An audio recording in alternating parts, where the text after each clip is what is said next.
नमस्कार दोस्तों, इस वीडियो में हम श्रृंगार रस और उसके प्रकार को कई सारे उदाहरणों के माध्यम से अच्छे से समझेंगे। तो श्रृंगार रस का स्थायी भाव होता है रति। यह एमसीक्यू क्वेश्चन में पूछा जाता है, बहुत ही मोस्ट है, ध्यान में रखिएगा। तो चलिए अब इसकी परिभाषा को देख लेते हैं। जहाँ नायक नायिका के मिलने या बिछड़ने की स्थिति का वर्णन होता है वहाँ श्रृंगार रस होता है। नायक नायिका यहाँ पर पति पत्नी या फिर गर्लफ्रेंड बॉयफ्रेंड हो सकते हैं, तो उनके मिलने या फिर बिछड़ने की जो स्थिति होती है वहाँ श्रृंगार रस होता है। अब इसकी हम दूसरी परिभाषा को देख लेते हैं, जो आपको आसान लगे उसको लिखिएगा। जहाँ पर प्रेमी प्रेमिका गर्लफ्रेंड बॉयफ्रेंड या पति पत्नी के प्रेम का वर्णन होता है वहाँ श्रृंगार रस होता है। अगली परिभाषा देख लेते हैं। जब रति नामक स्थायी भाव का विभाव अनुभाव व संचारी भाव से बोध होता है तो वहाँ श्रृंगार रस होता है। जब सहृदय के हृदय में रति नामक स्थायी भाव का विभाव अनुभाव, फिर पूरा आप लिख सकते हैं, तो आगे यह भी जोड़ लीजिएगा, जब के बाद सहृदय के हृदय में यह शब्द। ठीक, अब देखते हैं एमसीक्यू टाइप का क्वेश्चन जो मोस्ट है। श्रृंगार रस को रसराज या रसपति भी कहा जाता है। तो चलिए अब श्रृंगार रस के भेद देख लेते हैं। बाकी और भी जो रस हैं उनके कोई भेद नहीं होते हैं। तो श्रृंगार रस का पहला भेद है संयोग श्रृंगार, दूसरा होता है वियोग श्रृंगार। तो संयोग श्रृंगार जहाँ नायक नायिका के मिलने की स्थिति का वर्णन होता है वहाँ संयोग श्रृंगार होता है। नायक नायिका मतलब प्रेमी प्रेमिका के मिलने का वर्णन होता है, तो वहाँ पर संयोग श्रृंगार होता है। तो चलिए अब हम इसके उदाहरण को देखते हैं। यह एक गाना है, आप सुन लीजिएगा यदि आपने नहीं सुना होगा तो। कितना प्यारा तुझे रब ने बनाया, जी कर देखता रहूं। तो यहाँ पर जब प्रेमी प्रेमिका का संयोग होता है तो यह गीत गाया जा रहा है। अब हम देखते हैं दूसरा उदाहरण। बतरस लालच लाल की मुरली धरी लुकाए, सौंह करे भवहनि हंसै, देन कहे नटी जाए। तो जब श्री कृष्ण भगवान से गोपियाँ बात करने की कोशिश करती हैं तब का है वर्णन। बतरस अर्थात बातों का रस, बातों का आनंद। लालच यानी कि लालसा, बात करने के लिए लालसा। लाल मतलब श्री कृष्ण भगवान। तो श्री कृष्ण भगवान से बात करने की लालच में जो गोपियाँ होती हैं वो मुरली को छुपा लेती हैं, बांसुरी को छुपा लेती हैं। फिर जब कृष्ण भगवान अपनी मुरली मांगते हैं तो आगे क्या होता है, सौंह करे। सौंह मतलब सौगंध, कसम खाती हैं गोपियाँ कि मैंने आपकी मुरली को नहीं छुपाया है। भवहनि हंसै, भवहनि मतलब अपने भावों से हंसती हैं, मतलब चेहरे की अभिव्यक्ति से पता चल जाता है कि नहीं मुरली इन्होंने ही छुपा के रखी है। देन कहे नट जाए, जब श्री कृष्ण भगवान देने के लिए कहते हैं कि मेरी मुरली मुझको वापस कर दो, तो गोपियाँ कहती हैं कि मेरे पास है ही नहीं, आपकी मुरली मेरे पास नहीं है। तो ऐसा गोपियाँ क्यों करती हैं, श्री कृष्ण भगवान से बात करने के लिए उनकी बांसुरी को छुपा लेती हैं, और श्री कृष्ण भगवान जब पूछते हैं तो कसम भी खाते हैं कि नहीं मेरे पास नहीं है मुरली, मुस्काती भी हैं ताकि बातचीत थोड़ी देर तक बनी रहे। ठीक, अब हम देखते हैं अगले उदाहरण को। मेरे तो गिरधर गोपाल दूसरो ना कोई, जाके सिर मोर मुकुट मेरो पति सोई। तो इस पंक्ति को यदि देखें तो मीराबाई जी कहती हैं कि श्री कृष्ण भगवान के अलावा मेरा कोई दूसरा नहीं है। जाके सिर मोर मुकुट, जिसके सिर पर मोर का मुकुट है, श्री कृष्ण भगवान को आप देखे ही होंगे, उनके सिर पर जो मुकुट है उसमें मोर लगा ही रहता है। तो जिसके सिर पर मोर का मुकुट है वही मेरा पति है। अब हम देखते हैं अगला उदाहरण। यह भी एक गाना है, आप YouTube पर सुन सकते हैं। तुम ही हो जिस पे दिल मरता है, तुमसे मिलने को दिल करता है।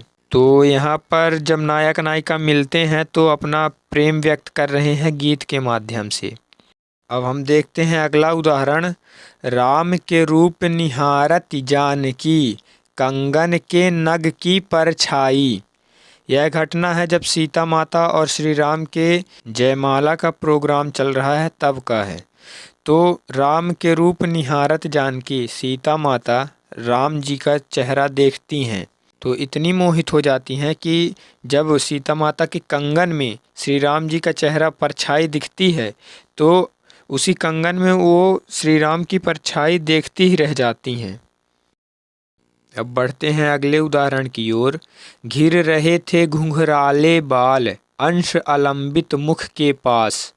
अंश मतलब होता है हिस्सा, अलंबित मतलब लटका हुआ। तो यहाँ पर कोई नायिका है और जो उसके बाल हैं वो घुंघराले हैं और बिखरे पड़े हुए हैं चेहरे पर। ठीक, फिर आगे है कि जो घुंघराले बाल है वो चेहरे के एक हिस्से पर लटक रहे हैं जिससे नायिका के चेहरे की शोभा बढ़ रही है।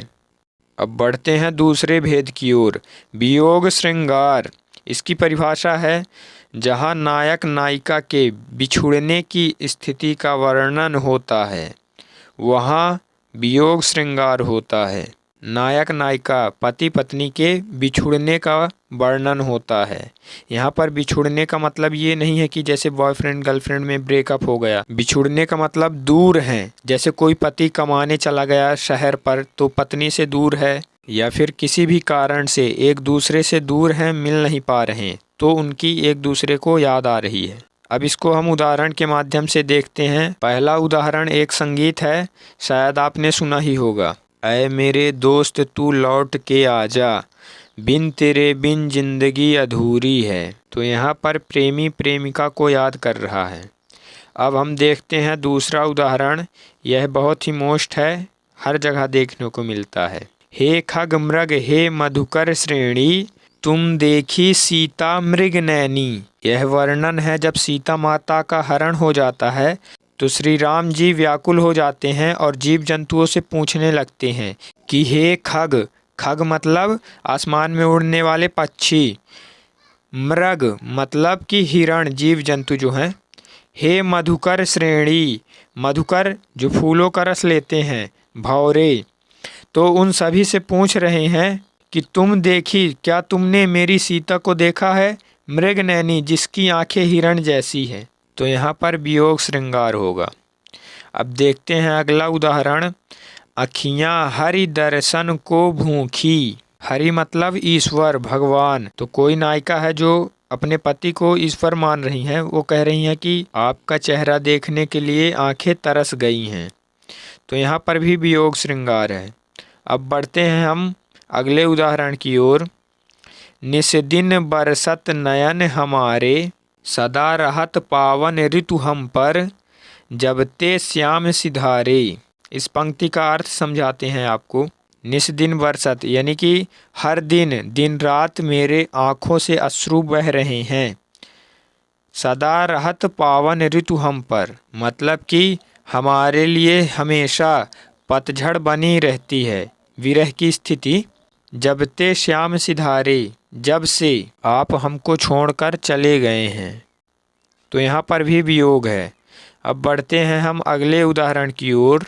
तू बिछड़न कहती है, बिछड़े तो जी ना पाएंगे। इस पंक्ति का अर्थ है तुम जुदाई की, अलग होने की बात करती हो, यदि अलग हो गए तो जी नहीं पाएंगे। अब हम बढ़ते हैं लास्ट उदाहरण की ओर। बिनु गोपाल बैरिन भई कुंजय। कुंजय का मतलब होता है वन बगीचा। बिन गोपाल यानी कि बिना श्री कृष्ण भगवान के वन बगीचा। बैरिन, बैरिन मतलब शत्रु दुश्मन। तो श्री कृष्ण भगवान के बिना सब कुछ वन बगीचे सब दुश्मन लग रहे हैं। तो दोस्तों अब मिलेंगे अगले वीडियो पर। जय हिंद, जय भारत।